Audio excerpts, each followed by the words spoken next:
भारत का नया master plan, चीन से मुकाबला करने की है तैयारी। विदेशी कंपनियां अब चीन छोड़कर भारत को बनाएंगी अपना ठिकाना। मोदी जी ने तैयार कर लिया है पूरा खाका। अब देश को मैन्युफैक्चरिंग हब बनने की राह में नहीं आ पाएगी कोई रुकावट। आखिर क्या है ये मास्टर प्लान और ये किस तरह देश की मैन्युफैक्चरिंग इंडस्ट्री को बदल कर रख देगा? जानने के लिए वीडियो को अंत तक जरूर देखें। एप्पल, हार्ले डेविडसन, सैमसंग जैसी कई कंपनियां चीन को या तो छोड़ चुकी है या छोड़ने की तैयारी में, और वो चीन के आसपास ही अपने लिए नए ठिकाने तलाश कर रही हैं। इसके अलावा चीन और अमेरिका के बीच बढ़ते तनाव के चलते कई अमेरिकी कंपनियां चीन से अपनी मैन्युफैक्चरिंग यूनिट्स कहीं और शिफ्ट करना चाह रही हैं। इसके साथ ही चीन से मोह भंग होने का एक कारण चीन में लंबे समय से चल रहे महामारी के प्रतिबंध की वजह से भी है, जिसकी वजह से विदेशी कंपनियां चीन का विकल्प खोज रही हैं। और ये चांस भारत के लिए गोल्डन अपॉर्चुनिटी साबित हो सकता है, क्योंकि चीन के पड़ोसी देशों में भारत एकमात्र ऐसा देश है जहां ये कंपनियां आसानी से अपना बिजनेस शिफ्ट कर सकती हैं। इसी बात को ध्यान में रखते हुए भारत सरकार ने एक नई योजना की शुरुआत की, जिसका नाम है गति शक्ति योजना। ये भारत सरकार की 100 लाख करोड़ की योजना है दोस्तों।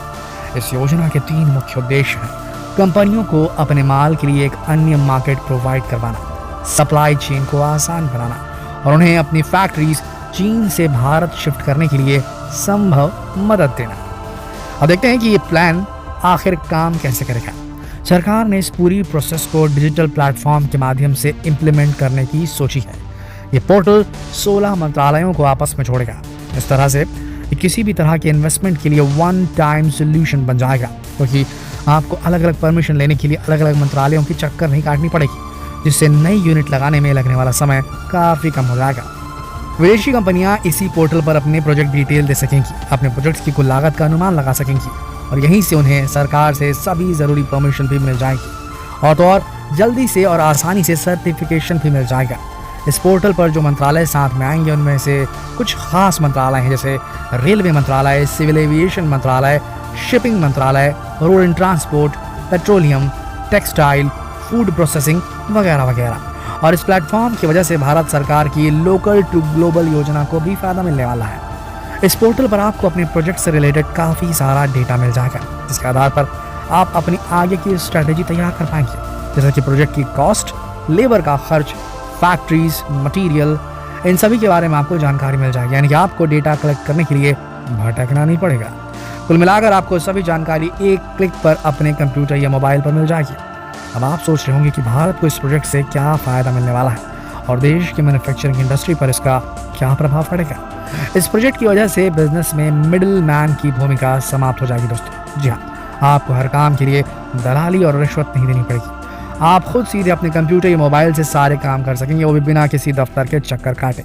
यानी कि इन्वेस्टमेंट प्रोसेस काफ़ी हद तक ट्रांसपेरेंट हो जाएगी और इस प्रोजेक्ट की वजह से सालों से पेंडिंग पड़े प्रोजेक्ट के शुरू होने की प्रक्रिया भी आसान हो जाएगी, क्योंकि हमारे देश में जितना टाइम फैक्ट्री बनाने में नहीं लगता, उससे ज़्यादा टाइम प्रोजेक्ट पास कराने के लिए, परमिशन क्लियर होने के लिए लग जाता है।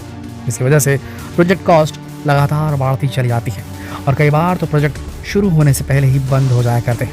मई महीने तक देश में 1568 प्रोजेक्ट चल रहे थे, जिनमें से 721 प्रोजेक्ट डीले हो चुके थे और 423 प्रोजेक्ट की लागत उनकी अनुमानित लागत से कई गुना ज़्यादा बढ़ चुकी थी। अब आप ज़रूर सोच रहे होंगे कि आखिर प्रोजेक्ट लगातार डीले क्यों होते चले जाते हैं। अगर डेटा की बात करें तो ज़मीन के अधिग्रहण के चलते 40% प्रोजेक्ट अटक जाते हैं।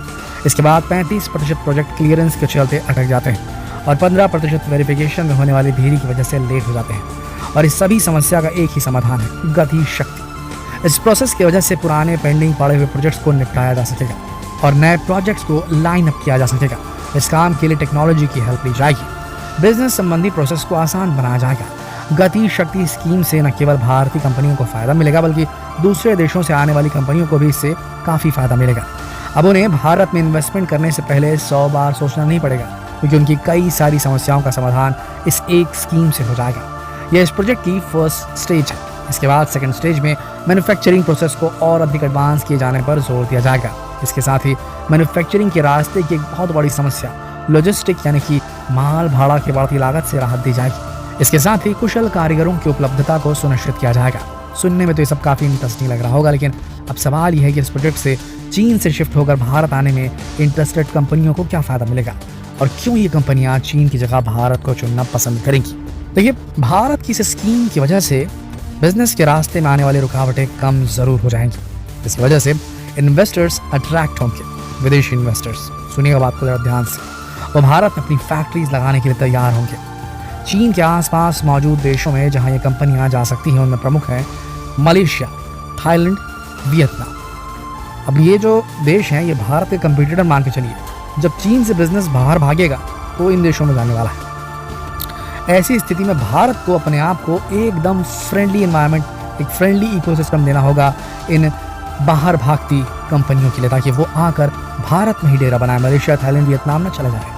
भारत किसी भी नई वर्क कल्चर को ईजिली अडाप्ट कर लेता है। सबसे बड़ी बात, भारत एक ऐसा देश है जहाँ इंग्लिश बोलने और समझने वालों की तादाद काफ़ी ज़्यादा है। इसके साथ ही यहाँ प्रोडक्शन क्षमता काफ़ी ज़्यादा है, मैन पावर बहुत ज़्यादा है और इन्वेस्टमेंट के लिए बहुत ही बेहतरीन माहौल भी है। ये सब खासियत इंडिया को दूसरे देशों के मुकाबले काफ़ी आगे खड़ा कर देती है। इसके अलावा नई फैक्ट्रीज की स्थापना के लिए यहाँ काफ़ी जगह भी है। अब ये सारे फैक्टर जो इंडिया के फेवर में है, ये सारी बातें अमेरिका और दूसरे देशों की कंपनियाँ भी बहुत अच्छी तरीके से समझती हैं। इसीलिए वो खुद भारत की तरफ अट्रैक्ट हो रही हैं और इसके उदाहरण दिख भी रहे हैं। एप्पल ने तय किया है कि एप्पल 14 का निर्माण, एप्पल 14 का निर्माण भारत में शुरू किया जाएगा। सैमसंग ने भारत में दुनिया की सबसे बड़ी मोबाइल मैन्युफैक्चरिंग कंपनी शुरू की है। इनका अनुमान $14 बिलियन के मोबाइल फ़ोन निर्माण करने का है। और जब एप्पल और सैमसंग जैसी दो सबसे बड़ी कंपनियां भारत की ओर रुख करेंगी तो जाहिर सी बात है कि उन्हें देखकर दूसरी कंपनियां भी इंस्पायर होंगी। लेकिन अब बॉल भारत के पाले में है। उन्हें कंपनियों के बीच अपने बढ़ते इंप्रेशन को बना कर रखना होगा। जो ब्यूरोक्रेसी बीच में आ जाती है, जो करप्शन आ जाता है बीच में, उसे हैंडल करना पड़ेगा। जो नेतागिरी बीच में आ जाती है उसे हैंडल करना पड़ेगा। इसके लिए विदेशी कंपनियों को उनकी मर्जी के मुताबिक माहौल भी उपलब्ध कराना होगा। यहाँ भारत का मुकाबला सीधे सीधे सिर्फ चीन से नहीं बल्कि उन बाकी कंट्रीज से भी हैं जो चीन के इर्द गिर्द मौजूद है और जहाँ बेहतर वर्क कल्चर है भारत से। अब चीन जैसे मैन्युफैक्चरिंग हब से हमारी लड़ाई है। हमें चीन के बिजनेस स्किल से सीखना ज़रूर होगा और उसके द्वारा की गई गलतियों से सबक भी लेना होगा। आज से 35 साल पहले चीन के हालात किसी अफ्रीकी देश की तरह थे, लेकिन आज चीन दुनिया की दूसरी सबसे बड़ी महाशक्ति है और दुनिया का सबसे बड़ा मैन्युफैक्चरिंग हब भी है। चीन पूरी दुनिया में प्रोड्यूस होने वाले कुल इंडस्ट्रियल माल का 50% प्रोड्यूस करता है। चीन में ट्रांसपोर्ट के बेहतरीन साधन है, हाई स्पीड ट्रेन्स, शिप्स वगैरह। सभी शहरों के बीच अच्छी खासी कनेक्टिविटी है। यहाँ भारत लैक करता है। उसकी नीतियाँ दूसरे देशों की कंपनियों को अनुकूल माहौल उत्पन्न कराती है। कुल मिलाकर अपने आप को मैन्युफैक्चरिंग हब के रूप में एस्टैब्लिश करने के लिए चीन ने कोई कसर नहीं छोड़ी थी। तब जाकर वो दुनिया की दूसरी बड़ी इकोनॉमी बन पाया है। और अब हम अगर चीन से मुकाबला करना चाहते हैं तो हमें भी उसके नक्शे कदम पर चलना होगा, लेकिन समझदारी से काम लेकर। भारत के पास ये बहुत बड़ा मौका है और सरकार का बहुत बड़ा स्ट्रोक है गति शक्ति प्रोजेक्ट। आने वाले समय में हम देखेंगे इस तरीके से ये प्रोजेक्ट सफल हो पाता है। आपको क्या लगता है, क्या भारत का ये प्रोजेक्ट सफल हो पाएगा? क्या लगता है आपको, कितने प्रतिशत कंपनियां चीन छोड़कर भारत का रुख करेंगी?